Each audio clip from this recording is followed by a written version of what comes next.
চট্টগ্রামে বন্যা পরিস্থিতির উন্নতি হলেও এখনও অনেক এলাকা জলাবদ্ধতার কবলে। দেখা দিয়েছে বিশুদ্ধ পানি ও খাবার সংকট, নেই বিদ্যুৎ সরবরাহ। দুর্গত মানুষের আরও খবর জানাতে বাঁশখালী থেকে যুক্ত হচ্ছেন সহকর্মী রুকুন উদ্দিন। রুকুন, বর্তমানে চট্টগ্রামের সার্বিক চিত্র কেমন দেখছেন এবং সেই সাথে ত্রাণ সহায়তা এবং বিদ্যুৎ সরবরাহ নিয়ে এলাকাবাসী কি বলছেন, জানাবেন বিস্তারিত।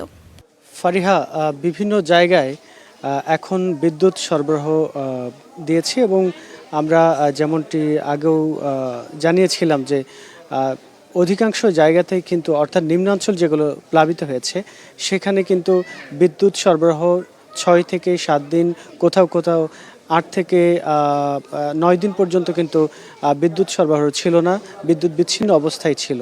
সেই কারণে সেখানকার মানুষের দুর্ভোগ কিন্তু চরমে পৌঁছেছিল এবং এরপরে যেটি দেখা দিয়েছে সেটি হচ্ছে ত্রাণের সংকট। আমরা গতকাল থেকে যেটি দেখছি যে ত্রাণের সংকট কিছুটা কমেছে, তবে এখনও পর্যন্ত যে দুর্গম এলাকাগুলো রয়েছে সেখানে ত্রাণের সংকট এখনও রয়ে গেছে, পাশাপাশি চিকিৎসা সংকটও রয়েছে। এখন আমরা যেটি দেখছি যে আজ সকাল 9টা থেকে বাঁশখালীর উত্তর শেখেরখিল সরকারি প্রাথমিক বিদ্যালয়ে কোস্ট গার্ডের পক্ষ থেকে বিভিন্ন চিকিৎসা কার্যক্রম কিন্তু চালাচ্ছে, তারা ঔষধ বিতরণও করছে।